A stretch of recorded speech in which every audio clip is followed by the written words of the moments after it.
The midday sun beat down on the stone parade ground of the royal palace, baking the ancient cobbles until they shimmered with heat. It was a relentless, oppressive heat that seemed to amplify the mood of the gathered crowd. A cluster of young, elite royal guards, resplendent in their dress uniforms of deep scarlet and polished gold, stood in a loose semicircle. They were the kingdom's finest, the best of the best, having endured years of brutal training to earn the right to protect the royal family. Their confidence, as sharp and bright as the bayonets on their rifles, was a palpable thing. At the center of their attention was a man who was, by every measure, their polar opposite. His name was Corporal Thomas Beck, and he was the newest and most baffling addition to their hallowed ranks. While their uniforms were pristine, his seemed to hang awkwardly on his lean frame, as if he'd been poured into it and had never quite settled.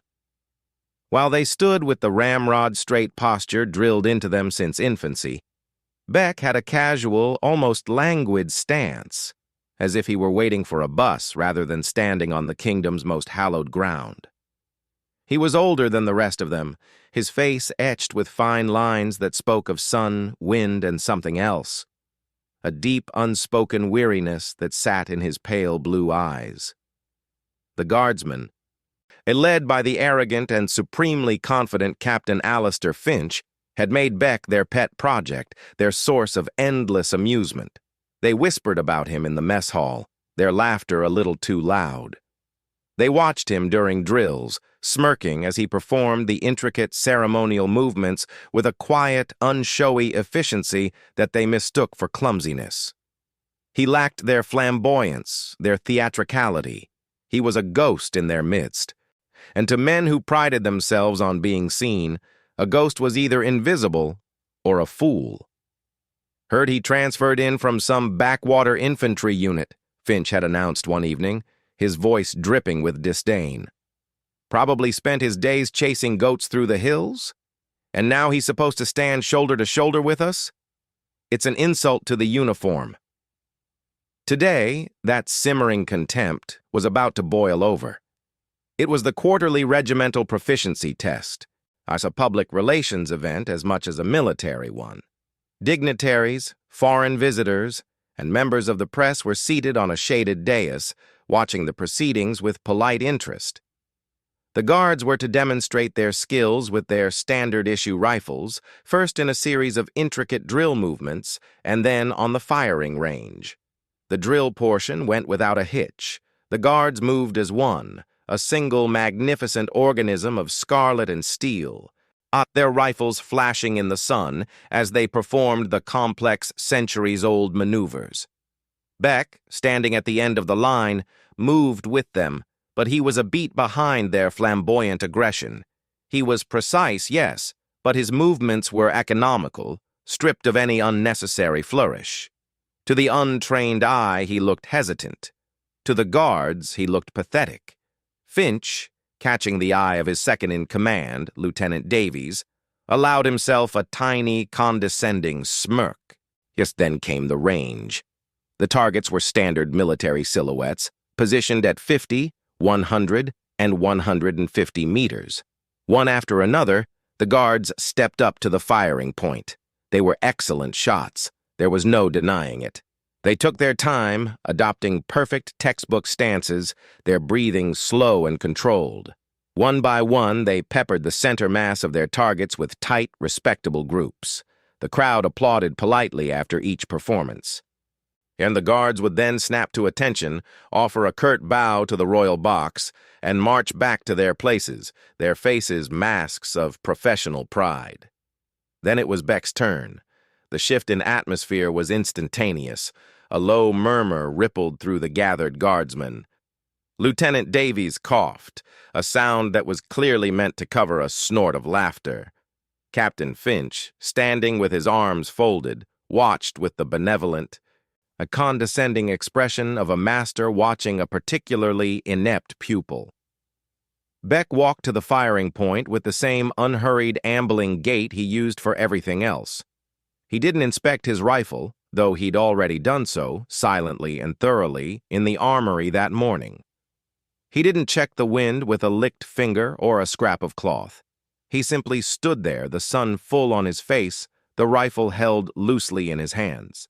It was a posture of such profound nonchalance that it bordered on insolence.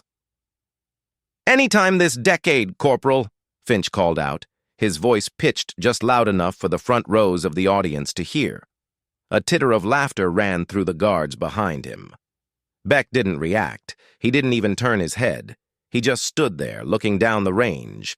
The target at 150 meters was a mere smudge of tan against the earthen berm in the distance. He raised the rifle. It wasn't the elaborate, a multi-stage process the guards used. There was no settling into a stance, no deep, theatrical breaths. He simply brought the stock to his shoulder, his cheek finding its natural weld against the wood in a movement that was fluid and utterly ingrained. His body seemed to still, not with the rigid tension of a man trying to be statue still, but with the profound internal stillness of a predator. In that instant, Thomas Beck was no longer a slightly awkward corporal in an ill-fitting uniform. He was something else entirely. He was a conduit. The first shot cracked out, sharp and decisive against the backdrop of the hot, still air. It was so fast, so immediate after he'd shouldered the rifle that many in the audience didn't even register he had fired. They were still waiting for him to begin. A second later, a puff of dust exploded not in the center mass of the target, but to the far right. A murmur of confusion rippled through the crowd. Had he missed? That was a terrible shot. Finch's smirk widened into a full-blown, triumphant grin. He turned to Davies, ready to share a look of pure, vindicated mockery. But Davies wasn't looking at him. Davies was staring down the range, his face pale. Finch turned back, his eyes narrowing. Beck fired again. Another crack, another puff of dust, this time to the far left of the target. Then again, the dust kicking up at the very base of the silhouette. Then again, at the top of the head. The rhythm was relentless, methodical. Crack. A thwip. Crack. Thwip. Beck's body absorbed the recoil of each shot as if it were a familiar handshake, the rifle settling back onto the target almost before the brass casing had finished tumbling through the air. The mocking whispers from the guards had died. A profound, disbelieving silence had fallen over them. They were marksmen, and they could see what was happening, even if their minds refused to accept it. Those weren't misses. The shots were too consistent, and the points of impact too deliberate. He wasn't shooting at the target. He was shooting around it. A visiting general from a neighboring kingdom, a grizzled old veteran with a chest full of medals, had risen from his seat on the dais, his binoculars glued to his face. He let out a low, reverent whistle. "My God," he breathed, loud enough for those around him to hear. "He's not aiming for the silhouette. He's shooting out the fucking pegs." And then they saw it. The target, which had been standing rigid and proud, suddenly listed drunkenly to the left. A second later, another shot rang out, and it listed further. One by one, the small wooden pegs that held the paper target to its wooden frame were being systematically, surgically removed. The final shot was the most audacious of all. It clipped the very top of the main supporting post, and the entire framework, target and all, collapsed into the dust in a sad, crumpled heap. Silence. Absolute, dead silence. The only sound was the faint, tinny echo of the last gunshot bouncing off the distant hills. A small wisp of smoke curled from the muzzle of Beck's rifle. He slowly lowered the weapon, his movements once again slow and deliberate. He ejected the magazine, catching it in his palm, and pulled back the bolt to check the chamber, a habit so deeply ingrained it was as natural as breathing. Only then did he turn. He didn't look at the dumbstruck guards, their faces a canvas of shock, shame, and dawning, horrified respect. He didn't look at Captain Finch. whose smug grin had been wiped away and replaced with a look of utter catatonic disbelief. He looked past them all, his gaze meeting the eyes of the old, visiting general on the dais. It was a brief, silent acknowledgement between two men who understood. The silence stretched, thick and heavy as the summer heat. It was broken not by applause, but by the quiet, awed voice of a young press attaché. Who is that man? The answer came not from the guards, but from the palace's elderly, white-haired chamberlain, who had been serving the royal family for over 50 years and knew every secret the old stones held. He had been watching from the edge of the dais, a faint, knowing smile playing on his lips. "That," he said, his voice calm and clear in the stunned silence, "is Corporal Thomas Beck. Before he joined this regiment, he served in a different kind of unit. A unit whose members do not wear scarlet and gold. A unit whose work is done in the shadows, in the rain and the mud, far from any audience." He paused, letting his gaze sweep over the humiliated guardsmen. "He was a sniper, not a competition shooter. A sniper. For the Special Air Service, the SAS. He has more confirmed kills than most of your officers have had hot dinners. He has operated behind enemy lines for weeks at a time, surviving on nothing but his wits and a handful of ration packs. And he has terminated high-value targets with a single shot from distances that would make your regimental record holders weep." The Chamberlain's eyes settled on Captain Finch, who looked as though he had been turned to stone. "The drills, the ceremonies, the pageantry. That is a game for him, Captain. A simple, undemanding game he plays to occupy his time. This morning, you mocked a man who has stared into the eyes of death across 1,000 yards of no man's land and never once flinched.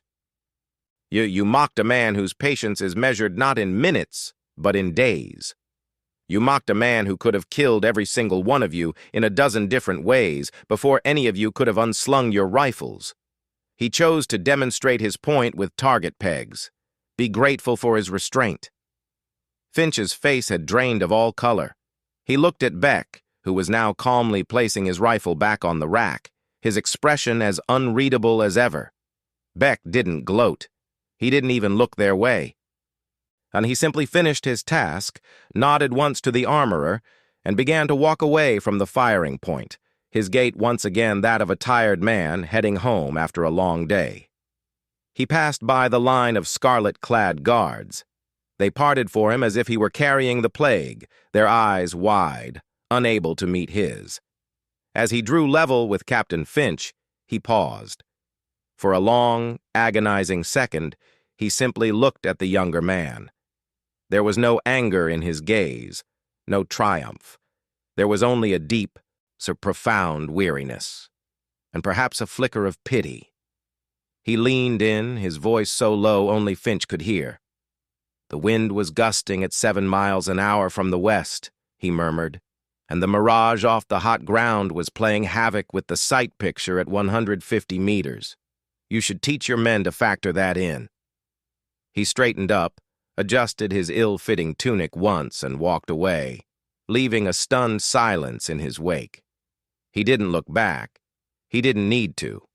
He had made his point.